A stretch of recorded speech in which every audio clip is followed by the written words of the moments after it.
Hello guys, কেমন আছো তোমরা সবাই? আজকে অনেকদিন পরে তোমাদের সাথে একটা ভিডিও শেয়ার করছি, গেট রেডি উইথ মি। প্রথমে আমি স্কিন প্রিপারেশন করে নিলাম পন্সের লাইট জেল ময়শ্চারাইজার এবং একটা ল্যাকমি সিরাম দিয়ে। দেন আমি আমার মেকআপটা স্টার্ট করে ফেললাম। প্রথমে প্রাইমার দিলাম এবং অরেঞ্জ কালার ক্যারেক্টার দিয়ে এবার আমি কারেক্ট করে নিচ্ছি জায়গাগুলো। এবার আমি ফাউন্ডেশন লাগিয়ে নিলাম আমার নিজের শেডের, সেই শেড ম্যাচ করেই একটা কনসিলার ছিল আমার কাছে অনেক দিনের।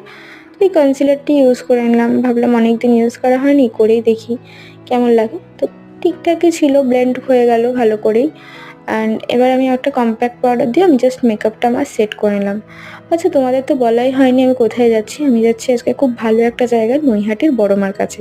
তো তোমাদের সবার জন্য আমি প্রার্থনা করবো বড় মার কাছে যেন তোমরা সবাই খুব খুব ভালো থাকো, আর নতুন বছর সবার যেন খুব ভালো কাটে এবং সুস্থ থাকো তোমরা সবাই। তো দেখতেই পেলে আমি খুব আইশ্যাডোটাও খুব একদম নিউর একটা কালার লিখেছি, যেহেতু আমি ডে মেকআপ লুক শেয়ার করছি তোমাদের সাথে একটা।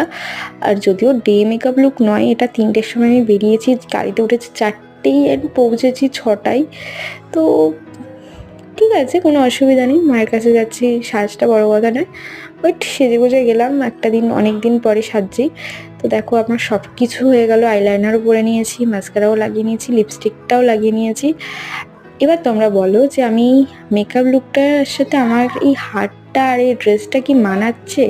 তখন তো এই হারটা একটু কি বেশি মনে হচ্ছে। তো তোমরা আমাকে কমেন্টে জানিও তো, এই মেকআপ লুকটার সাথে এই হারটা আর এই ড্রেসটা কি ঠিকঠাক লাগছে, নাকি অনেক বেশি বেশি আমি সেজে ফেলেছি মনে হচ্ছে। আমার মনে হয়েছে ঠিকঠাক, বাট একটু হারটাই একটু বেশি বেশি হয়ে গেছে।